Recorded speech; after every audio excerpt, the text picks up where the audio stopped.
ਤੁਸੀਂ ਦੇਖ ਰਹੇ ਸਾਰੇ ਦਰਸ਼ਕਾਂ ਨੂੰ ਸਤਿ ਸ੍ਰੀ ਅਕਾਲ ਦੋਸਤੋ, ਤੁਹਾਡਾ ਸਵਾਗਤ ਹੈ ਇੰਡੋਸ ਪ੍ਰਾਈਮ ਪ੍ਰੋਗਰਾਮ ਦੇ ਵਿੱਚ। ਅੱਜ ਗੱਲ ਆਪਾਂ ਕਰਨੀ ਆ ਪੰਜਾਬ ਦੇ ਵਿੱਚ ਜਿਹੜਾ ਲਾਅ ਇਨਫੋਰਸਮੈਂਟ ਆ ਉਹ ਕਿਸ ਤਰ੍ਹਾਂ, ਜਾਂ ਉੱਥੇ ਦਾ ਕਹਿ ਲਓ ਕਿ ਆਬੋ ਹਵਾ ਕਿੱਦਾਂ ਚੱਲ ਰਹੀ ਆ ਕਾਨੂੰਨ ਦੇ ਆਧਾਰਿਤ। ਪੁਲਿਸ ਦੀਆਂ ਬਹੁਤ ਸਾਰੀਆਂ ਕਾਰਵਾਈਆਂ ਹੋ ਰਹੀਆਂ ਪਿਛਲੇ ਦਿਨਾਂ ਦੇ ਵਿੱਚ, ਤੁਸੀਂ ਦੇਖੀਆਂ ਵੀ ਹੋਣਗੀਆਂ। ਬਹੁਤ ਸਾਰੀਆਂ ਘਟਨਾਵਾਂ ਦੇ ਵਿੱਚ ਕੁਝ ਪੁਲਿਸ ਦੇ ਉੱਤੇ ਵੀ ਦੂਸ਼ਣਬਾਜ਼ੀ ਕੀਤੀ ਜਾ ਰਹੀ ਆ, ਤੇ ਕੁਛ ਇਹ ਵੀ ਕਿਹਾ ਜਾ ਰਿਹਾ ਹੈ ਕਿ ਪੰਜਾਬ ਦੇ ਵਿੱਚ ਗੈਂਗਸਟਰ ਜਾਂ ਕ੍ਰਿਮੀਨਲ ਜਿਹੜੇ ਆ ਬਹੁਤ ਜ਼ਿਆਦਾ ਵੱਧ ਗਏ ਆ। ਇਹਨਾਂ ਮੁੱਦਿਆਂ ਦੇ ਉੱਤੇ ਆਪਾਂ ਗੱਲਬਾਤ ਕਰਨੀ ਆ। ਸਭ ਤੋਂ ਪਹਿਲਾਂ ਆਪਾਂ ਸਵਾਗਤ ਕਰਦੇ ਹਾਂ ਹਰਜੀਤ ਲਸਾੜਾ ਜੀ ਦਾ, ਜਿਹੜੇ ਕਿ ਕੁਈਨਸਲੈਂਡ ਤੋਂ ਪੰਜਾਬੀ ਟ੍ਰਿਬਿਊਨ ਦੇ ਪੱਤਰਕਾਰ ਨੇ। ਲਸਾੜਾ ਸਾਹਿਬ, ਤੁਹਾਡਾ ਬਹੁਤ ਬਹੁਤ ਸਵਾਗਤ ਹੈ ਪ੍ਰੋਗਰਾਮ ਦੇ ਵਿੱਚ। ਸਤਿ ਸ੍ਰੀ ਅਕਾਲ ਜੀ ਸਾਰਿਆਂ ਨੂੰ। ਤੇ ਲਸਾੜਾ ਸਾਹਿਬ, ਹੋਲੀ ਦਾ ਤਿਉਹਾਰ ਲੰਘ ਕੇ ਗਿਆ। ਵੈਸੇ ਇਹ ਕਿਹਾ ਜਾਂਦਾ ਕਿ ਜਿਹੜੇ ਤਿਉਹਾਰ ਆ ਸਾਨੂੰ ਪਿਆਰ ਸਿਖਾਉਂਦੇ ਆ, ਸਤਿਕਾਰ ਸਿਖਾਉਂਦੇ ਆ। ਹੋਲੀ ਦੇ ਉੱਤੇ ਇੱਕ ਦੂਜੇ ਦੇ ਉੱਤੇ ਰੰਗ ਪਾਇਆ ਜਾਂਦਾ। ਰੰਗ ਪਾਉਣ ਦਾ ਮਤਲਬ ਇਹੀ ਹੁੰਦਾ ਕਿ ਪਿਆਰ ਜਿਹੜਾ ਵਧੇ। ਪਹਿਲਾਂ ਕੋਈ ਮਾਈਂਡ ਵੀ ਕਰਦਾ ਨਹੀਂ ਸੀ ਹੁੰਦਾ, ਹਰ ਕੋਈ ਬੰਦਾ ਖਿੜ ਜਾਂਦਾ ਹੁੰਦਾ ਸੀ। ਤਿਉਹਾਰ ਜਿਹੜੇ ਆ ਉਡੀਕ ਹੁੰਦੀ ਸੀ ਕਿ ਤਿਉਹਾਰ ਆਉਣਗੇ। ਪਰ ਹੁਣ ਅਸੀਂ ਆਪਣੇ ਇੰਨਾ ਜ਼ਿਆਦਾ ਕਹਿ ਲਓ ਕਿ ਸਾਡੇ ਵਿੱਚ ਸਹਿਣਸ਼ੀਲਤਾ ਵੀ ਘੱਟ ਹੁੰਦੀ ਜਾ ਰਹੀ ਆ। ਅਸੀਂ ਸਹਿਣ ਹੀ ਨਹੀਂ ਕਰ ਪਾ ਰਹੇ ਕੋਈ ਵੀ ਚੀਜ਼ਾਂ ਦਾ, ਜਾਂ ਇਹਨੂੰ ਇੱਕ ਧਾਰਮਿਕ ਕੱਟੜਵਾਦਤਾ ਵੀ ਦੇਤੀ ਆ। ਪਹਿਲਾਂ ਕਦੀ ਇੱਦਾਂ ਸੋਚਿਆ ਨਹੀਂ ਜਾਂਦਾ ਸੀ ਕਿ ਤਿਉਹਾਰ ਜਿਹੜੇ ਆ ਇਹ ਮੁਸਲਮਾਨਾਂ ਦੇ ਹੁੰਦੇ ਆ ਜਾਂ ਸਿੱਖਾਂ ਦੇ ਹੁੰਦੇ ਆ ਜਾਂ ਹਿੰਦੂਆਂ ਦੇ ਹੁੰਦੇ ਆ। ਤਿਉਹਾਰ ਹੁੰਦਾ ਸੀ। ਜਾਂ ਕਹਿ ਲਓ ਕਿ ਆਪਾਂ ਜਦੋਂ ਛੋਟੇ ਹੁੰਦੇ ਸੀ, ਹੋਲੀ ਸਾਨੂੰ ਪਤਾ ਹੀ ਨਹੀਂ ਸੀ ਵੀ ਇਹ ਹਿੰਦੂ ਤਿਉਹਾਰ ਹੈ, ਸਾਡੇ ਲਈ ਤਾਂ ਤਿਉਹਾਰ ਸੀ। ਸਾਨੂੰ ਪਤਾ ਹੀ ਨਹੀਂ ਸੀ ਕਿ ਵਿਸਾਖੀ ਜਿਹੜਾ ਆ ਸਿੱਖੀ ਨਾਲ ਸੰਬੰਧਿਤ ਤਿਉਹਾਰ ਹੈ। ਸਾਨੂੰ ਇਹ ਸੀ ਕਿ ਇਹ ਸਿਰਫ ਇਹ ਆ ਕਿ ਸਾਡਾ ਤਿਉਹਾਰ ਹੈ, ਸਾਰਿਆਂ ਦਾ ਸਾਂਝਾ, ਕਿਉਂਕਿ ਸਾਰੇ ਰਲ ਮਿਲ ਕੇ ਮਨਾਉਂਦੇ ਸੀ।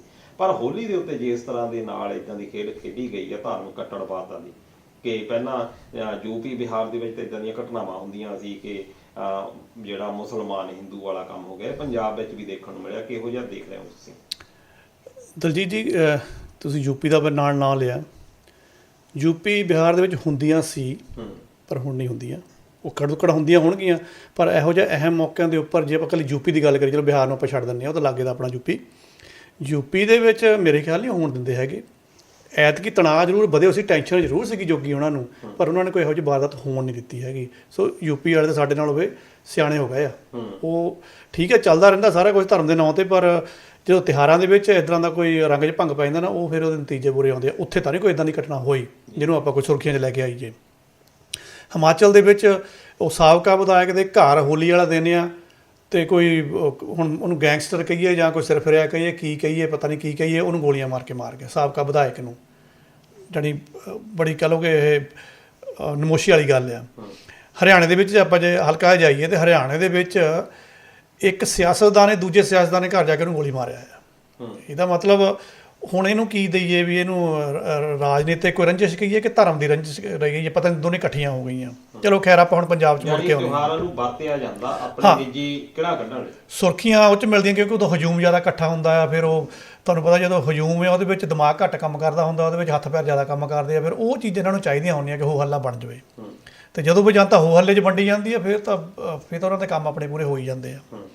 ਉਹ ਵੈਸੇ ਵੀ ਇਹਦੇ ਵਿੱਚ ਉਹ ਕਾਨੂੰਨਨ ਦਾ ਪੇਜ ਇਹ ਹੁੰਦਾ ਕਿ ਜਦੋਂ ਪ੍ਰਤੱਖ ਪਤਾ ਲੱਗ ਗਿਆ ਵੀ 1 ਜਾਂ 2 ਨੇ ਜਾਂ 3 ਨੇ ਕਿਸੇ ਨੂੰ ਮਾਰਿਆ, ਤਾਂ ਉਹ ਤਾਂ ਡੈਫੀਨੇਟਲੀ ਉਹਦੇ ਪਰ ਕੇਸ ਵੀ ਚੱਲਦਾ, ਸਾਰਾ ਕੁਝ ਆ ਜਾਂਦਾ। ਜਦੋਂ ਇੱਕ ਹਜੂਮ ਇਕੱਠਾ ਹੋ ਕੇ ਉਹ ਚੀਜ਼ ਨੂੰ ਕਹਿ ਲਓ ਵੀ ਵਾਰਦਾਤ ਨੂੰ ਅੰਜਾਮ ਦੇ ਦਿੰਦਾ, ਫਿਰ ਉੱਥੇ ਕਿਹੜਾ ਕੇਸ ਬਣਦਾ ਆ। ਉਹ ਇੱਦਾਂ ਦੇ ਵੀ ਫਿਰ ਥੋੜ੍ਹੇ ਚਲੱਤਰ ਚੱਲ ਜਾਂਦੇ ਆ। ਪੰਜਾਬ ਦੇ ਵਿੱਚ ਇਸ ਵਾਰ ਤਿਉਹਾਰ ਇਹ ਵਧੀਆ ਨਹੀਂ ਰਹੇ ਹੈਗੇ। ਤਿਉਹਾਰ ਤਾਂ ਵਧੀਆ ਸੀ, ਲੇਕਿਨ ਸਾਡੇ ਜਿਹੜੇ ਕਹਿ ਲਓ ਕਿ ਧਰਮ ਦੇ ਨਾਂ 'ਤੇ ਆਪਾਂ ਇੱਕ ਦੂਸਰੇ ਨਾਲ ਸਿੰਘ ਫਸਾਉਂਦੇ ਆ, ਉਹ ਜ਼ਿਆਦਾ ਇਸ ਵਾਰ ਹੋਏ ਆ।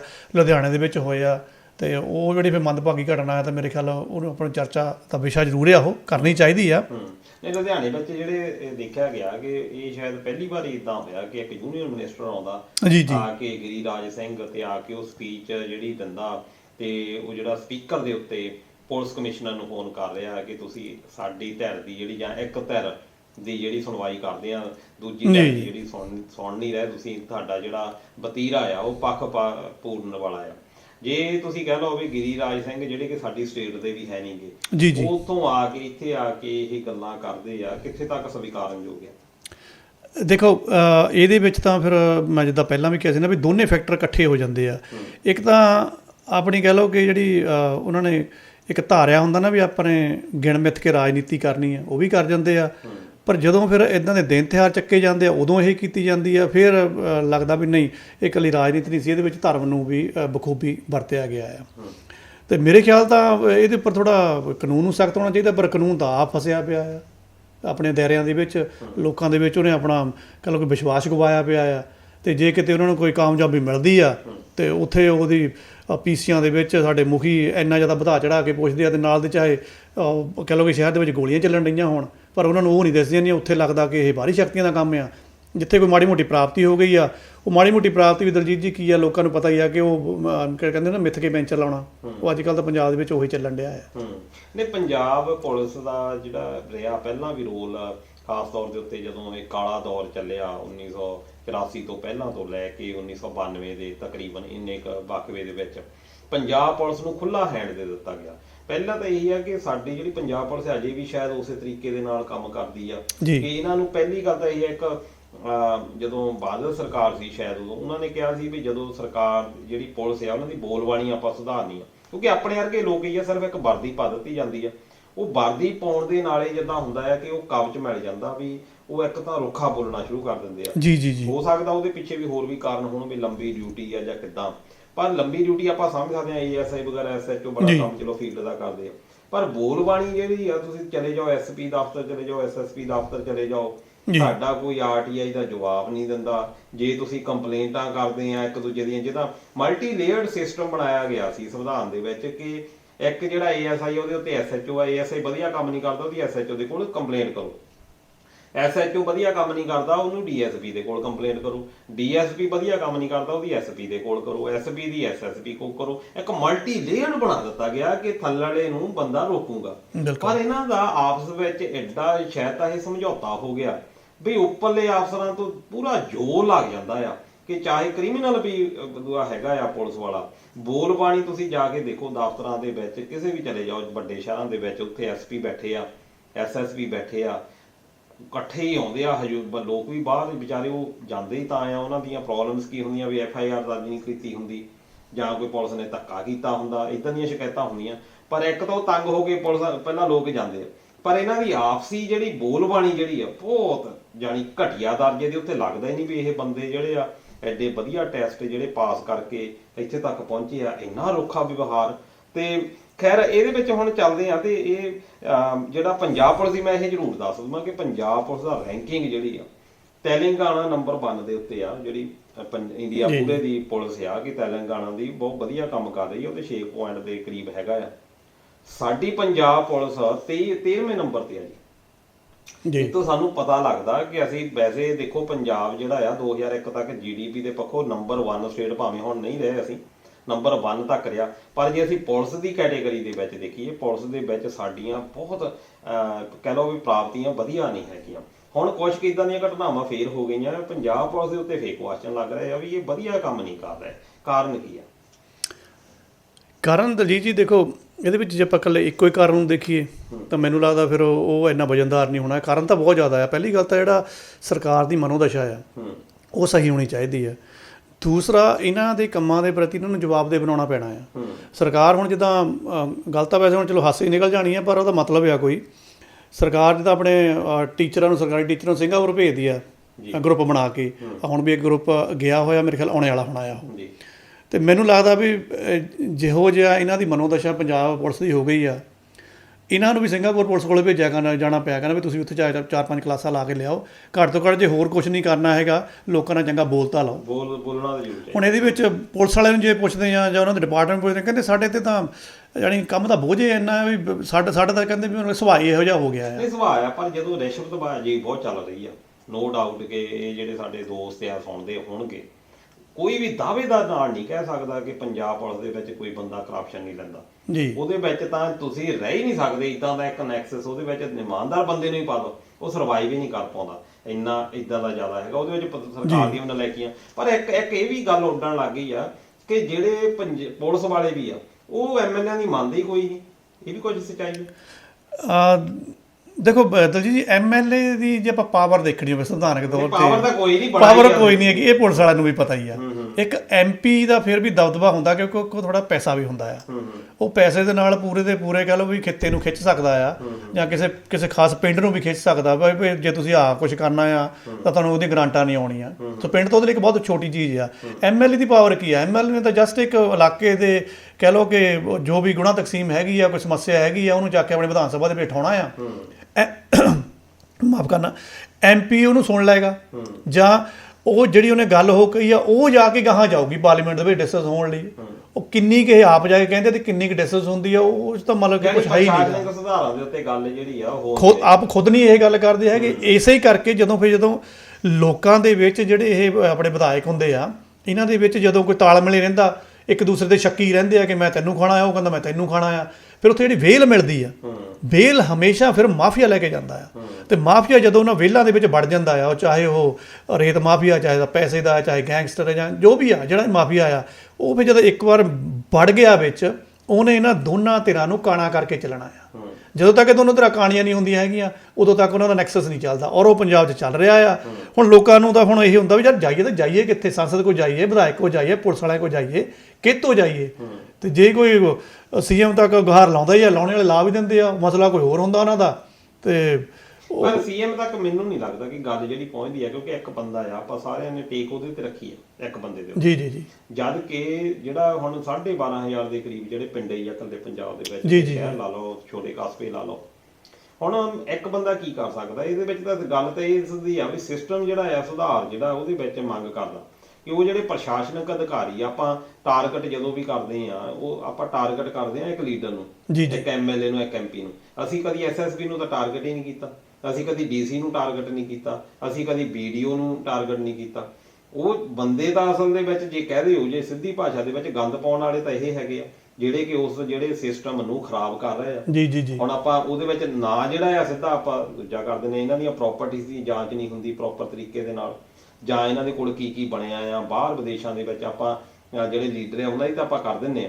ਚਲੋ ਖੈਰ, ਇਹ ਬੜੀ ਇੱਕ ਲੰਬੀ ਚਰਚਾ, ਇਹਦੇ ਉੱਤੇ ਵੀ ਆਪਾਂ ਪ੍ਰੋਗਰਾਮ ਇੱਕ ਵੱਖਰਾ ਰੱਖ ਸਕਦੇ ਆ। ਪਰ ਨਾਲੇ ਆਪਾਂ ਹੁਣ ਇੱਕ ਮੋਗੇ ਦੀ ਘਟਨਾ ਹੋਈ ਆ, ਉੱਥੇ ਵੀ ਇੱਕ ਵਿਅਕਤੀ ਦਾ ਕਤਲ ਹੋਇਆ, ਜਿਹੜੀ ਆਪਾਂ ਗੱਲ ਕਰਦੇ ਆ ਕਿ ਜਿਹੜੇ ਗੈਂਗਸਟਰ ਆ ਕਿੱਦਾਂ ਬਣ ਜਾਂਦੇ ਆ, ਉਹ ਇਹਦੇ ਉੱਤੇ ਵੀ ਗੱਲ ਜ਼ਰੂਰ ਹੋਣੀ ਚਾਹੀਦੀ ਹੈ ਵੀ ਗੈਂਗਸਟਰ ਤਾਂ ਆਪਾਂ ਕਹੀ ਜਾਂਦੇ ਪੰਜਾਬ ਦੇ ਵਿੱਚ ਬਣ ਗਏ ਆ, ਪਰ ਕਿਉਂ ਬਣ ਜਾਂਦੇ ਆ, ਇਹਦੇ ਉੱਤੇ ਜ਼ਰੂਰ ਦੱਸੋ। ਇਹ ਮੋਗੇ ਵਾਲੀ ਘਟਨਾ ਤੋਂ ਥੋੜੀ ਜਿਹਾ ਚਾਨਣਾ ਪਾਓ।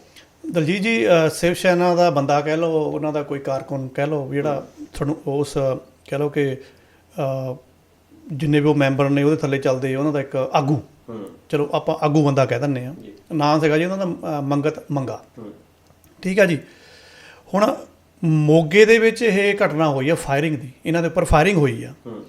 ਪੁਲਿਸ ਨੇ ਹੁਣ ਇਹ ਕਿਹਾ ਆ 2-3 ਦਿਨਾਂ ਤੋਂ ਬਾਅਦ ਵੀ ਅਸੀਂ ਜਿਹੜੇ ਉਹ 3 ਮੁਲਜ਼ਮ ਸੀਗੇ ਨਾ, ਉਹ ਮਲੋਟ ਜਿਹੜਾ ਬੱਸ ਅੱਡਾ ਉਹਦੇ ਪਿੱਛੇ ਅਸੀਂ ਐਨਕਾਊਂਟਰ ਕੀਤੇ ਆ, ਮਾਰੇ ਨਹੀਂ ਹੈਗੇ, ਵੀ ਉਹਨਾਂ ਦਾ ਐਨਕਾਊਂਟਰ ਹੋਇਆ ਆ ਤੇ ਉਹਨਾਂ ਨੇ ਫੜ ਲਿਆ ਆ। ਐਨਕਾਊਂਟਰ ਦਾ ਮਤਲਬ ਕੀ ਹੋਇਆ ਕਿ ਉਹ ਪੁਲਿਸ ਵਾਲਿਆਂ ਦੀ ਉਹ ਵਾਲੀ ਤਬੀਅਤ ਹੁਣ ਫੇਰ ਦੁਬਾਰਾ ਸ਼ੁਰੂ ਹੋ ਗਈ ਆ ਵੀ ਪੈਂਚਰ ਲਾ ਦਿਓ, ਵੀ ਇਹਨਾਂ ਦੇ ਪਿੱਤਲ ਜੜ ਦਿਓ, ਤਾਂ ਕਿ ਸਾਨੂੰ ਕੁਛ ਸਰਕਾਰ ਨੂੰ ਵੀ ਦਿਖਾਉਣ ਨੂੰ ਹੋਵੇ ਤੇ ਸਾਡੀ ਵੀ ਕੁਛ ਛਵੀ ਵਧੀਆ ਹੋ ਜਾਵੇ।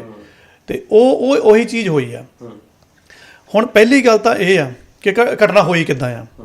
ਦੇਖੋ, ਜਿੱਦਾਂ ਪਿੰਡਾਂ ਦੇ ਵਿੱਚ ਤਾਂ ਚਲੋ ਹੁੰਦਾ ਵੀ ਲਾਗਲੇ ਘਰਾਂ ਤੋਂ ਦੁੱਧ ਲੈ ਲਿਆ, ਜਾਂ ਦੁੱਧ ਹੀ ਆਪ ਵੀ ਪਾਪੂ ਜਾਂਦੇ ਆ, ਛੱਡ ਛੁੱਟ ਜਾਂਦੇ ਆ। ਸ਼ਹਿਰਾਂ ਦੇ ਵਿੱਚ ਕਈ ਵਾਰ ਹੁੰਦਾ ਵੀ ਆਪ ਤਾਂ ਦੇਖਿਆ ਵੀ ਡੋਲੂ ਲੈ ਕੇ ਤੁਰ ਜਾਂਦੇ ਆ ਵੀ ਚਲ ਮੈਂ ਡੈਰੀ ਚੱਲਿਆ।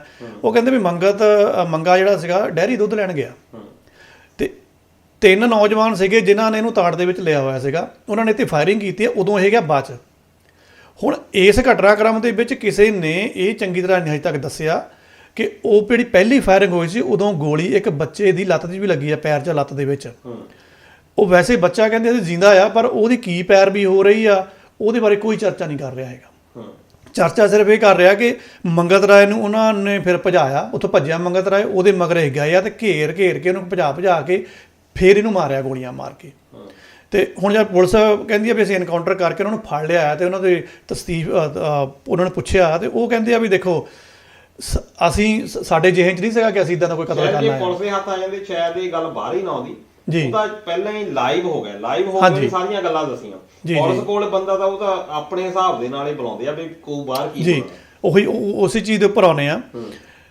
ਜਦੋਂ ਹੁਣ ਐਕਚੁਅਲੀ ਕੀ ਹੈ ਇਹਨਾਂ ਨੂੰ ਦਲਜੀਤ ਜੀ ਜਿਹੜੇ ਛਲਾਰੂ ਜਿਹੇ ਸੀਗੇ, ਇਹਨਾਂ ਨੂੰ ਆਪਾਂ ਗੈਂਗਸਟਰ ਕਹੀਏ ਜਾਂ ਕੀ ਕਹੀਏ, ਹੁਣ ਚਲੋ ਹੱਥਾਂ 'ਚ ਹਥਿਆਰ ਆ ਗਿਆ ਤਾਂ ਆਪਾਂ ਕਹਿੰਦੇ ਗੈਂਗਸਟਰ ਆ, ਪਰ ਇਹ ਵੀ ਥੋੜਾ ਦੇਖਣਾ ਪਊਗਾ ਵੀ ਇਹ ਅਸਲੀ ਗੈਂਗਸਟਰ ਆ ਕਿ ਕੋਈ ਤਾਣੇ ਬਾਣੇ ਦੇ ਸ਼ਿਕਾਰ ਆ। ਇਹਨਾਂ ਨੇ ਇਹ ਕਿਹਾ ਵੀ ਦੇਖੋ ਸਾਡੀ ਕੋਈ ਮਨੋਦਸ਼ਾ ਇਹੋ ਜਿਹੀ ਨਹੀਂ ਸੀ, ਨਾ ਹੀ ਅਸੀਂ ਇੱਦਾਂ ਦੇ ਸੀਗੇ, ਪਰ ਇਸ ਬੰਦੇ ਨੇ, ਇਸ ਆਗੂ ਨੇ, ਸ਼ਿਵ ਸੈਨਾ ਦੇ ਨੇ ਸਾਨੂੰ ਬਹੁਤ ਖੱਜਲ ਕੀਤਾ, ਸਾਡੇ ਉੱਤੇ ਪਰਚੇ ਪੁਰਚੇ ਕਰਾ ਕੇ ਸਾਨੂੰ ਹੀ ਅੰਦਰ ਕਰਾਇਆ, ਫਿਰ ਸਾਡੇ ਨਾਲ ਗੱਲਬਾਤ ਕਰਕੇ ਕਿਹਾ ਕਿ ਇੰਨੇ ਪੈਸੇ ਦੇ ਤਾਂ ਮੈਂ ਬਾਹਰ ਕਢਾ ਲੂੰਗਾ, ਔਰ ਸਾਨੂੰ ਫਸਾਈ ਰੱਖਿਆ ਇਹਨੇ। ਤੇ ਅਸੀਂ ਫਿਰ ਅੱਕ ਕੇ ਜਿੱਦਾਂ ਹੀ ਬਾਹਰ ਆਏ, ਅਸੀਂ ਪਹਿਲਾਂ ਇਹ ਤਾਣਾ ਸੀਗਾ ਵੀ ਪਹਿਲਾਂ ਇਹਨੂੰ ਚੱਕਣਾ ਆ, ਔਰ ਇਹਨੂੰ ਚੱਕਣਾ ਵੀ ਆਏ ਆ ਵੀ ਜਨਤਾ 'ਚ ਭਜਾ ਕੇ ਮਾਰਨਾ ਆ। ਤੇ ਅਸੀਂ ਕਹਿੰਦੇ ਕੰਮ ਕਰ ਦਿੱਤਾ, ਹੁਣ ਜੋ ਮਰਜ਼ੀ ਕਰਨਾ ਸਾਡੇ ਨਾਲ ਕਰ ਲਓ। ਹੁਣ ਗੱਲ ਇੱਥੇ ਨਹੀਂ ਖਤਮ ਹੁੰਦੀ ਹੈਗੀ, ਗੱਲ ਹੁਣ ਇੱਥੇ ਆਉਂਦੀ ਹੈ ਕਿ ਪੁਲਿਸ ਇੱਕ ਪਾਸੇ ਤਾਂ ਇਸ ਐਨਕਾਊਂਟਰ ਦੇ ਉੱਪਰ ਉੱਥੇ ਪ੍ਰੈਸ ਕਾਨਫਰੰਸ ਪੀਸੀਆਂ ਹੋਣ ਡਈਆਂ ਆ, ਗਗਨਜੀਤ ਸਿੰਘ ਜਿਹੜੇ ਸਾਡੇ ਲਾਂਭੇ ਹਾਕੀ ਦੇ, ਕਿਉਂਕਿ ਉਹ ਵੀ ਹੁਣ ਪੁਲਿਸ ਮੁਖੀ ਆ, ਉਹ ਵੀ ਉੱਥੇ ਆ ਕੇ ਪੀਸੀਆਂ ਕਰਦੇ ਪਏ ਆ। CM ਦਾ ਉੱਧਰੋਂ ਆ ਰਿਹਾ ਕਿ ਅਸੀਂ ਐਂ ਕਰ ਰਹੇ, ਅਸੀਂ ਉਹ ਕਰ, ਸਾਡੇ ਕੋਲ 2 ਸਾਲ ਆ, ਅਸੀਂ ਠੱਲ ਪਾ ਦਾਂਗੇ, ਇਹ ਕਰ ਲਾਂਗੇ। ਤੇ ਦੂਸਰੇ ਸ਼ਹਿਰ ਦੇ ਵਿੱਚ ਉੱਥੇ ਹੋਰ ਘਟਨਾਵਾਂ ਹੋ ਰਹੀਆਂ ਗੋਲੀਬਾਰੀ ਦੀਆਂ, ਉਹਦੇ ਉੱਪਰ ਕੋਈ ਗੱਲ ਹੀ ਨਹੀਂ ਕਰ ਰਿਹਾ ਹੈਗਾ।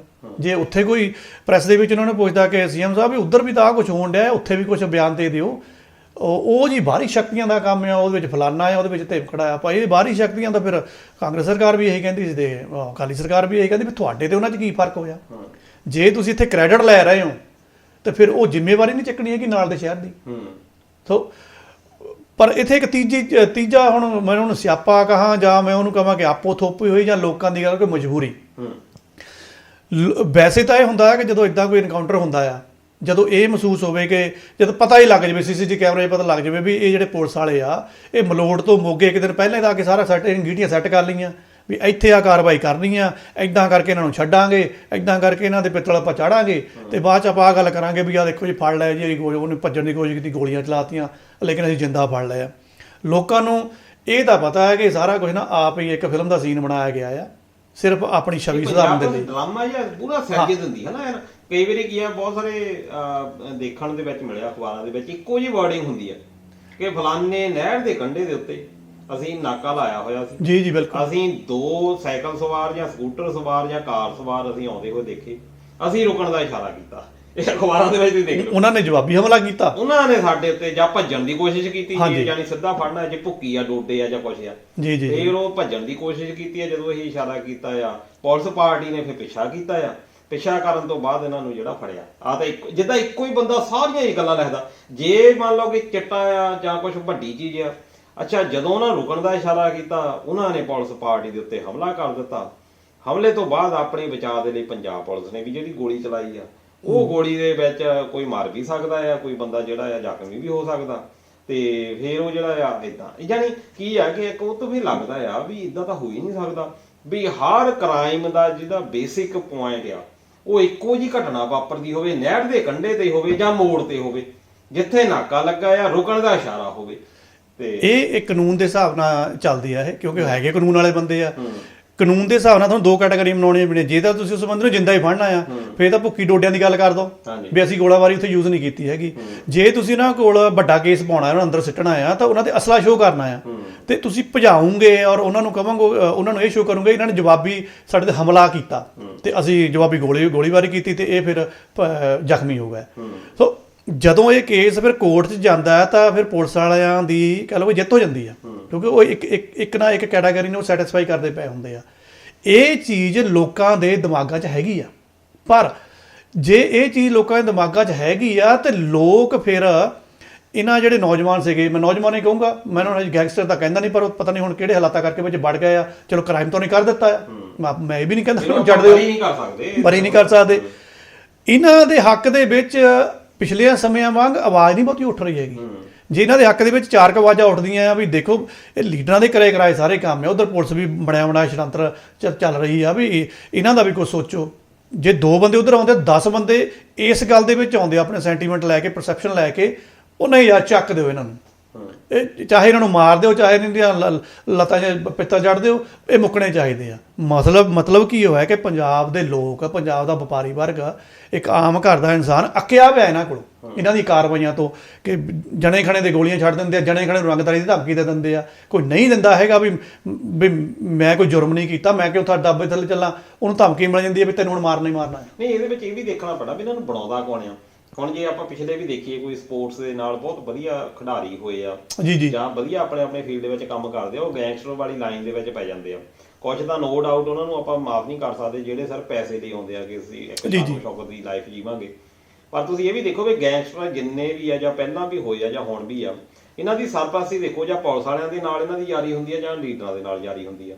ਮੌਕੇ ਅਨੁਸਾਰ ਸਟਾਰਟਿੰਗ ਇੱਥੋਂ ਹੀ ਹੁੰਦੀ ਹੈ, ਵਰਤ ਲਿਆ ਜਾਂਦਾ ਫਿਰ ਬਾਅਦ ਵਿੱਚ ਛੱਡ ਦਿੱਤਾ ਜਾਂਦਾ। ਜੀ ਜੀ ਆਪਾਂ ਹੁਣ ਗੈਂਗਸਟਰਾਂ ਨੂੰ ਤਾਂ ਕਹਿ ਦਿੰਦੇ ਆ ਵੀ ਕ੍ਰਿਮੀਨਲ ਆ, ਪਰ ਉਹਨਾਂ ਨੂੰ ਜਿਹੜੇ ਬਣਾਉਣ ਵਾਲੇ ਆ, ਜਿੰਨਾ ਚਿਰ ਤੱਕ ਆਪਾਂ ਉਹ ਚੋਰ ਦੀ ਮਾਂ ਨੂੰ ਨਹੀਂ ਮਾਰਦੇ, ਜਿਨ੍ਹਾਂ ਨੇ ਹੋਰ ਪੈਦਾ ਜੇ ਕਰੀ ਜਾਣੇ ਆ ਇਦਾਂ ਦੇ ਗੈਂਗਸਟਰ, ਅਸੀਂ ਉਹਨਾਂ ਨੂੰ ਤਾਂ ਕਹੀ ਜਾਂਦੇ ਗੈਂਗਸਟਰ ਖਤਮ ਕਰ ਦਿਓ, ਪਰ ਉਹਨਾਂ ਨੂੰ ਜਿਹੜੀਆਂ ਪੈਦਾ ਕਰਨ ਵਾਲੇ ਲੋਕ ਨੇ ਉਹਨਾਂ ਦੇ ਉੱਤੇ ਤਾਂ ਅਜੇ ਤੱਕ ਕੋਈ ਐਕਸ਼ਨ ਨਹੀਂ ਹੋ ਰਿਹਾ, ਉਹਨਾਂ ਦੇ ਬਾਰੇ ਗੱਲ ਨਹੀਂ ਕੀਤੀ ਜਾ ਰਹੀ। ਅਸੀਂ ਜਿਹੜਾ ਖਾਸ ਕਰਕੇ ਪੰਜਾਬ ਦਾ ਨੌਜਵਾਨ ਤਬਕਾ ਹੈ ਨਾ, ਸਾਨੂੰ ਤੱਤੀਆਂ ਸੁਰਖੀਆਂ ਚੰਗੀਆਂ ਲੱਗਦੀਆਂ ਜੋ ਸੋਸ਼ਲ ਮੀਡੀਆ ਦੇ ਉੱਪਰ ਚੱਲਦਾ। ਅਸੀਂ ਕੋਈ ਮੈਂ ਇਹ ਨਹੀਂ ਕਹਿੰਦਾ ਵੀ ਕੋਈ ਅਖਬਾਰ ਮਾੜੀ ਹੁੰਦੀ ਹੈ, ਅਸੀਂ ਮਤਲਬ ਕਿ ਜਿਹੜੀਆਂ ਉਹ ਸਾਰਥਕ ਅਖਬਾਰਾਂ ਨੇ ਜਿੱਥੇ ਇੱਕ ਖਬਰ ਨੂੰ ਪ੍ਰੋਪਰ ਢੰਗ ਨਾਲ ਕਿਸੇ ਵਧੀਆ ਪੱਤਰਕਾਰ ਨੇ ਲਿਖਣਾ ਆ ਜਾਂ ਸਮਝਾਉਣਾ ਤੱਥ, ਉਹਨੂੰ ਥੋੜਾ ਅਸੀਂ ਪੜ੍ਹਨਾ ਆ। ਅਸੀਂ ਤਾਂ ਸੋਸ਼ਲ ਬੰਦੇ ਹੀ ਹੋ ਗਏ ਆ ਹੁਣ, ਕੋਈ ਪਤਾ ਨਹੀਂ ਕੌਣ ਪੜ੍ਹਦਾ ਆ, ਪਤਾ ਨਹੀਂ ਹੁਣ ਕੀ ਚੱਲਦਾ। ਅਸੀਂ ਤਾਂ ਸੋਸ਼ਲ ਮੀਡੀਆ ਦੇ ਉੱਪਰ ਤੱਤੀ ਸੁਰਖੀ ਦੇਖਣੀ ਹੁੰਦੀ ਆ, ਤੇ ਉੱਥੇ ਤਾਂ ਫਿਰ ਆਹੀ ਕੁਝ ਦਿਖਾਇਆ ਜਾਂਦਾ ਵੀ ਆਹ ਚਿਹਰੇ ਉਹੀ ਸਾਡੇ ਦਿਮਾਗ 'ਚ ਬਹਿ ਜਾਂਦੇ ਆ। ਸਾਨੂੰ ਲੱਗਦਾ ਵੀ ਬਸ ਸਾਰਾ ਗੈਂਗਸਟਰਾਂ ਨੇ ਗੰਦ ਪਾਇਆ ਆ, ਮੁਕਾ ਦਿਓ ਇਹਨਾਂ ਨੂੰ, ਚਾਹੇ ਇਹਨਾਂ ਨੂੰ ਮਾਰੋ ਚਾਹੇ ਸਿੱਟੋ ਚਾਹੇ ਜੋ ਮਰਜ਼ੀ ਕਰੋ, ਇਹਨਾਂ ਨੂੰ ਖਤਮ ਕਰੋ ਤਾਂ ਕਿ ਸਾਨੂੰ ਤਸੱਲੀ ਹੋਵੇ।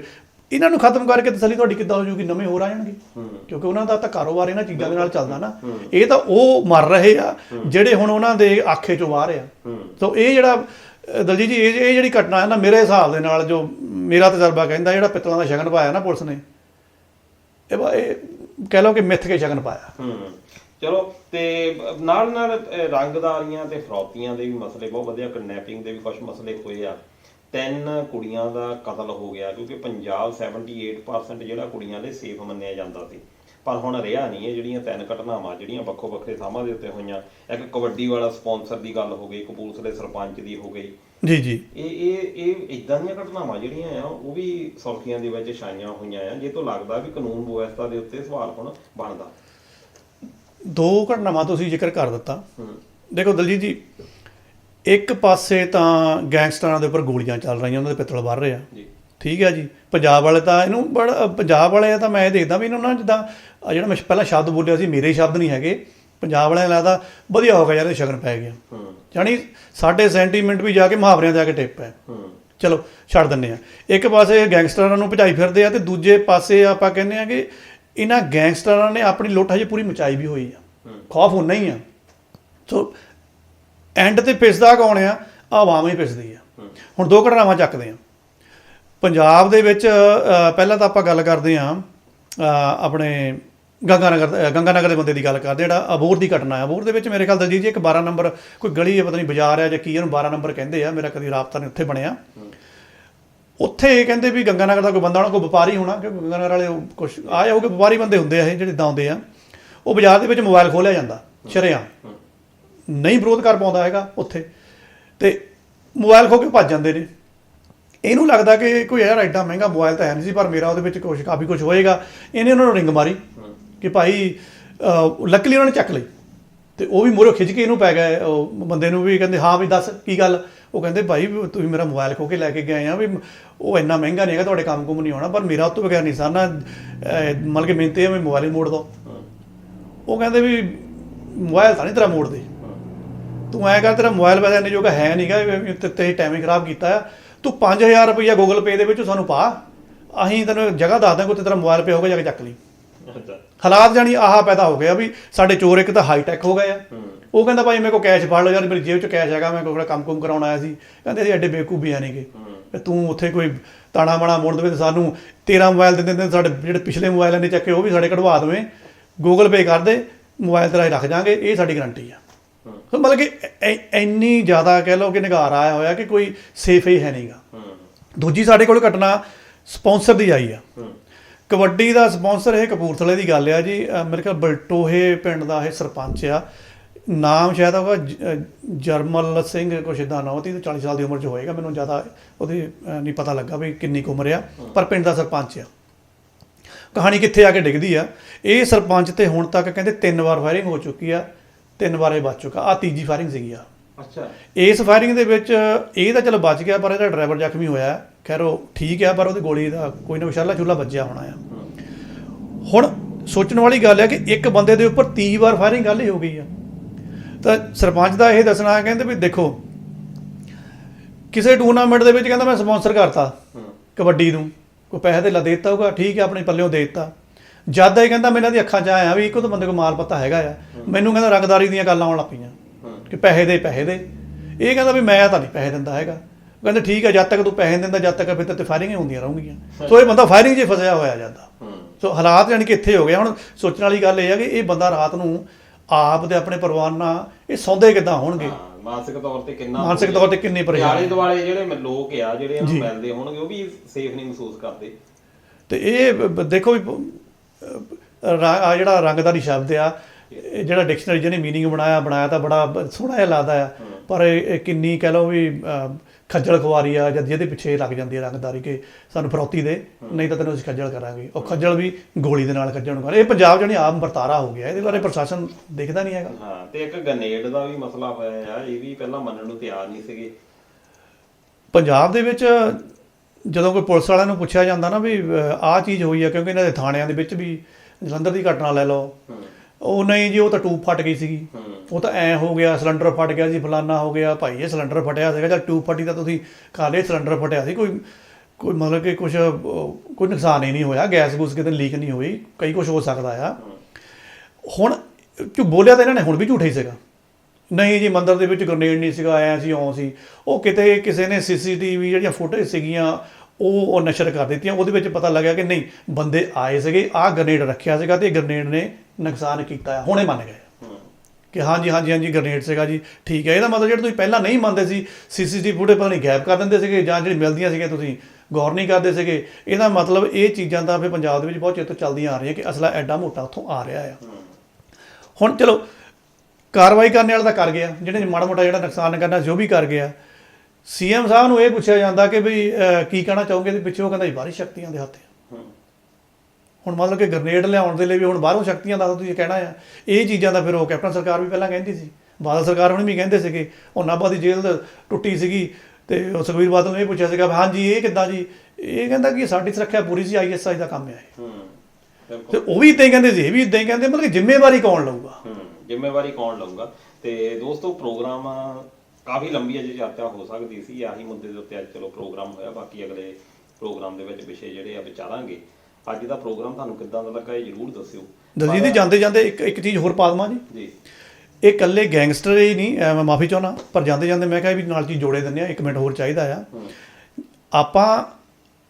ਸਾਨੂੰ ਲੱਗਦਾ ਕਿ ਇਕੱਲੇ ਗੈਂਗਸਟਰਾਂ ਨੇ ਸਿਆਪੇ ਪਾਏ ਹੋਏ ਆ, ਸਾਨੂੰ ਲੱਗਦਾ ਇਕੱਲੇ ਪ੍ਰਸ਼ਾਸਨ ਨੇ ਸਿਆਪੇ ਪਾਏ ਹੋਏ ਆ, ਸਾਨੂੰ ਲੱਗਦਾ ਕਿ ਲੋਕ ਸ਼ਾਇਦ ਉਹ ਰੌਲੇ ਰੱਪੇ ਵਾਲੀਆਂ ਖਬਰਾਂ 'ਚ ਫਸੇ ਹੋਏ ਆ, ਵੀ ਮਤਲਬ ਕਿ ਕੋਈ ਪੰਜਾਬ ਬਾਰੇ ਤਾਂ ਸੋਚਦਾ ਨਹੀਂ ਵੀ ਅਸੀਂ ਆਰਥਿਕ ਤੌਰ 'ਤੇ ਕਿੱਥੇ ਤੱਕ ਫਸੇ ਹੋਏ ਹਾਂ, ਜਾਂ ਸਾਡੇ ਬਿਜਲੀ ਬੋਰਡ ਵਾਲਿਆਂ ਦੇ ਕਿੰਨਾ ਉਹ ਪੈਸਾ ਆਪਣੇ ਮਹਿਕਮਿਆਂ ਤੋਂ ਮੰਗਦੇ ਪਏ ਆ, ਜਾਂ ਸਾਡੇ ਟਰਾਂਸਪੋਰਟ ਡਿਪਾਰਟਮੈਂਟ ਸਰਕਾਰ ਤੋਂ ਕਿੰਨਾ ਪੈਸਾ ਮੰਗਦੇ ਪਏ। ਭਾਈ ਅਸੀਂ ਸੜਕ 'ਤੇ ਆਉਣ ਲੱਗੇ ਹਾਂ ਵੀ ਸਾਨੂੰ ਵੀ ਕੋਈ ਪੈਸਾ ਦੇ ਦਿਓ ਜਿਹੜਾ ਬਕਾਇਆ ਸਾਡਾ।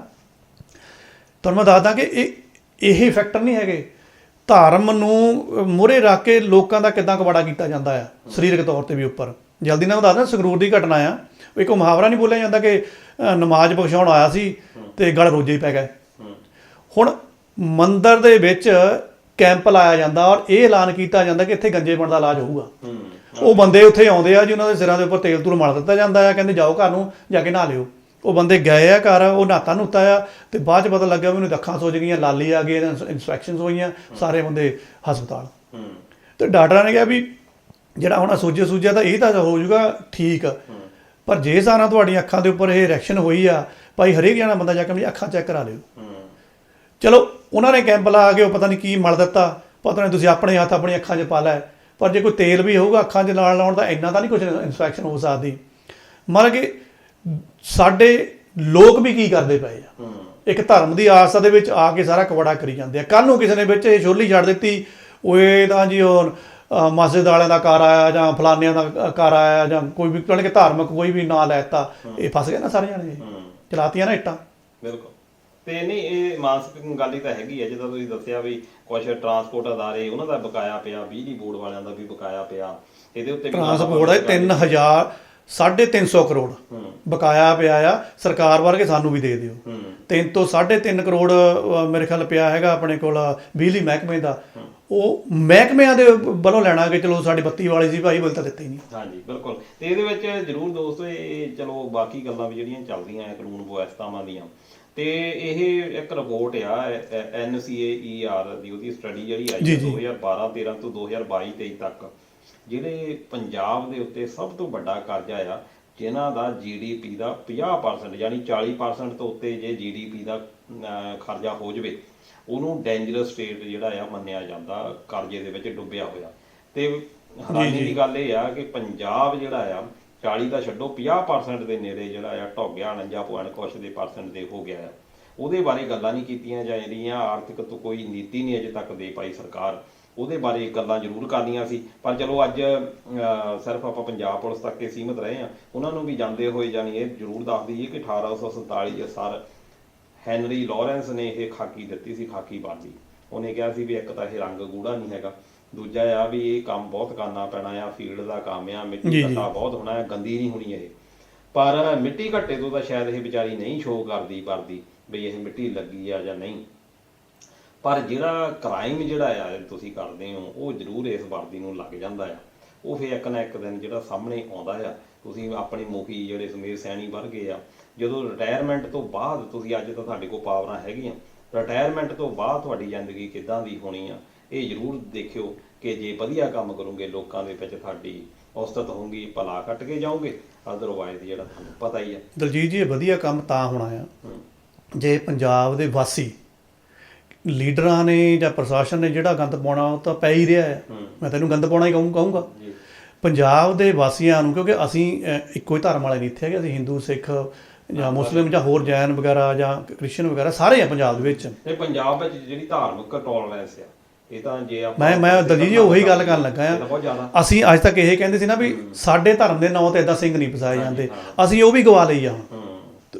ਲੁਧਿਆਣੇ ਦੇ ਵਿੱਚ ਜਿਹੜਾ ਵਾਕਿਆ ਹੈ, ਚਲੋ ਆਪਾਂ ਹੁਣ ਡਿਟੇਲ ਦੇ ਵਿੱਚ ਹੁਣ ਡਿਸਕਸ ਨਹੀਂ ਕਰਦੇ। ਜਿਹੜੇ ਮੁਸਲਮਾਨ ਭਾਈਚਾਰਾ ਸੀਗਾ, ਇਹਨੂੰ ਜੁਮੇ ਵਾਲੀ ਨਮਾਜ਼ ਵਾਲੇ ਦਿਨ ਦੀ ਘਟਨਾ ਆ। ਉਹ ਕਹਿੰਦੇ ਆ ਵੀ ਦੇਖੋ ਮਸਜਿਦ ਵੀ ਇੱਥੇ ਆ ਤੇ ਮੰਦਿਰ ਵੀ ਉਹਦੇ ਲਾਗੇ ਹੀ ਆ। ਮੁਸਲਮਾਨ ਭਾਈਚਾਰਾ ਇਹ ਕਹਿੰਦਾ, ਮੈਂ ਭਾਈਚਾਰਾ ਚਲੋ ਸ਼ਬਦ ਨਹੀਂ ਇੱਥੇ ਯੂਜ਼ ਕਰਦਾ, ਕੁਛ ਬੰਦੇ ਭਾਈਚਾਰੇ ਦੇ ਵਿੱਚੋਂ ਜਿਹੜੇ ਇਸ ਤਰ੍ਹਾਂ ਦਾ ਕੁਛ ਨਾ ਕੁਛ ਕੱਢ ਕੇ ਲੈ ਜਾਂਦੇ ਆ। ਉਹ ਕਹਿੰਦੇ ਆ ਵੀ ਹਿੰਦੂ ਵਾਲੇ ਜਿਹੜੇ ਮੰਦਿਰ ਵਾਲੇ ਸੀ ਨੇ ਜਾਣ ਬੁੱਝ ਕੇ ਸਾਡੇ ਮਸਜਿਦ ਦੇ ਮੂਹਰੇ DJ ਲਾਇਆ ਹੋਇਆ ਉਦਣ, ਕਿਉਂਕਿ ਹੋਲੀ ਵੀ ਚੱਲਦੀ ਹੈ, ਉਧਰ ਜੁਮੇ ਦੀ ਨਮਾਜ਼ ਵੀ ਚੱਲਦੀ ਪਈ ਆ। ਤੇ ਜਿਹੜਾ ਇਹ ਭਾਈਚਾਰਾ ਸੀਗਾ ਆਪਣਾ ਹਿੰਦੂ ਭਾਈਚਾਰਾ, ਉਹ ਕਹਿੰਦੇ ਆ DJ ਤਾਂ ਅਸੀਂ ਲਾਇਆ ਹੋਇਆ ਸੀਗਾ, ਪਰ ਅਸੀਂ ਕੋਈ ਐਡੀ ਜ਼ੋਰ ਨਾਲ ਨਹੀਂ ਲਾਇਆ ਹੋਇਆ ਜਾਂ ਅਸੀਂ ਖੱਪ ਨਹੀਂ ਕਰਦੇ। ਇਹਨਾਂ ਨੇ ਸਾਡੇ ਤੇ ਇੱਟ ਭਰਾਈ ਅੰਦਰੋਂ, ਤੇ ਇਸ ਕਰਕੇ ਅਸੀਂ ਹੁਣ ਉੱਚੀ ਕਰਕੇ ਇਹਨਾਂ ਦੇ ਨਾਲ ਹੱਥੋਂ ਹੱਥੀ ਹੋਏ ਆ। ਮਤਲਬ ਕਿ ਸਾਡੇ ਪੱਲੇ ਇੱਕ ਆਹ ਚੀਜ਼ ਸੀ ਭਾਈਚਾਰਾ, ਉਹ ਵੀ ਸਾਡੇ ਤੋਂ ਇਹਨਾਂ ਨੇ ਕਹਿ ਲਓ ਵੀ ਅਸੀਂ ਗਵਾ ਲਿਆ ਕਹਿ ਲਈਏ, ਕਿ ਜਾਂ ਇਹਨਾਂ ਨੇ ਸਾਡੇ ਤੋਂ ਖੋਹ ਲਿਆ।